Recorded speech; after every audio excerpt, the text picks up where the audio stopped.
Welcome to Inert Chemistry.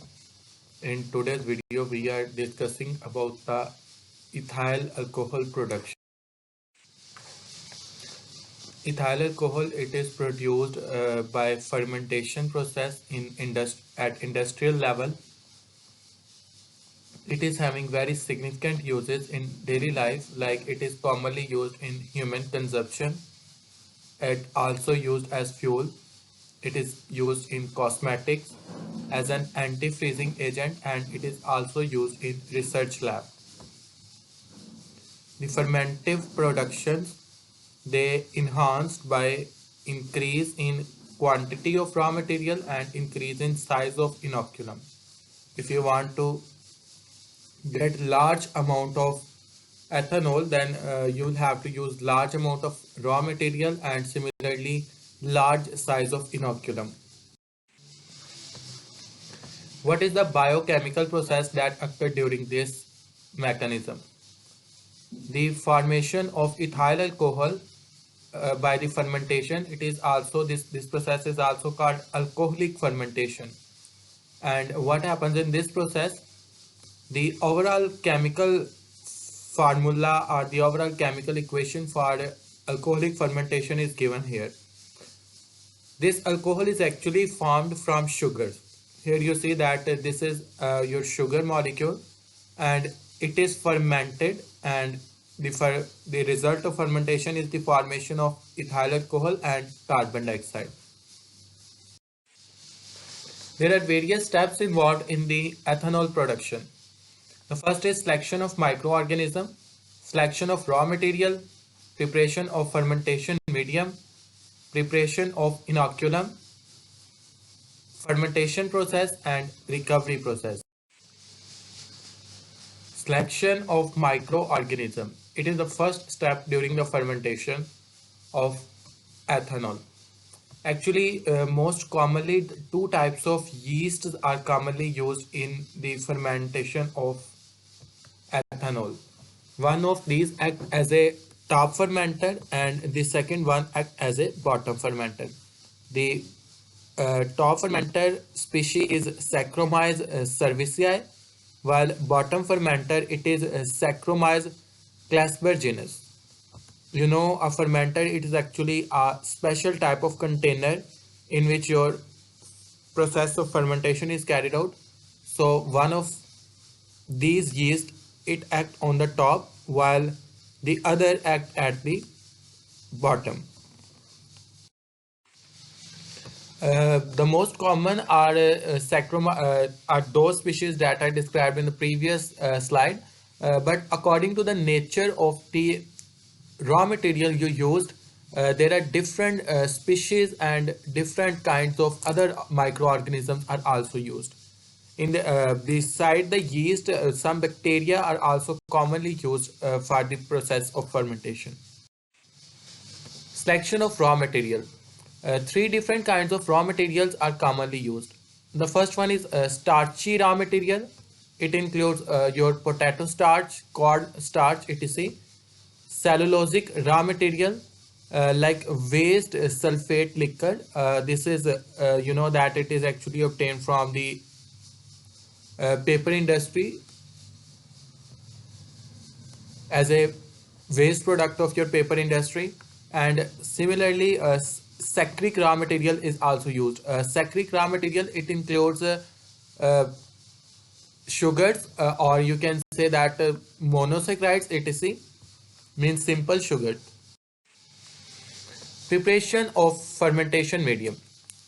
If saccharic raw material it is used, then there is no need to carry out any step or any preparation of fermentation medium. But if you use starchy or cellulosic material, then it is necessary to perform these steps. These steps are collectively called as saccharification.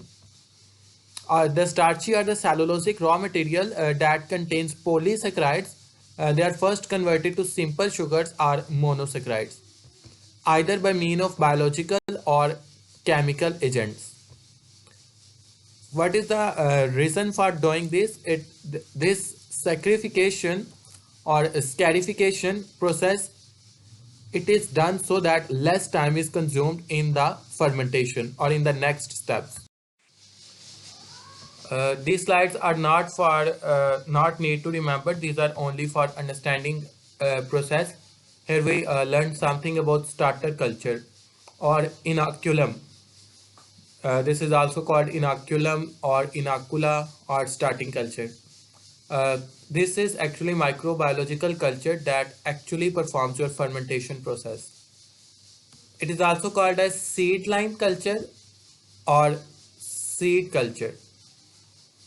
Actually, you first of all preserve these cells. You preserve the microorganism that is capable of performing the fermentation of your desired industrial product.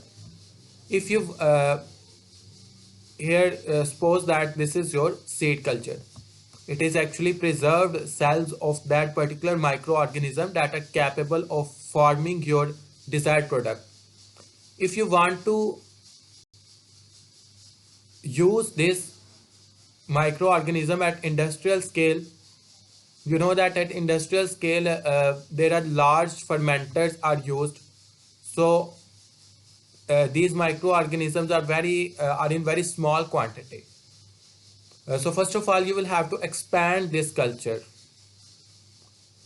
You will for example, here they are in a small tube.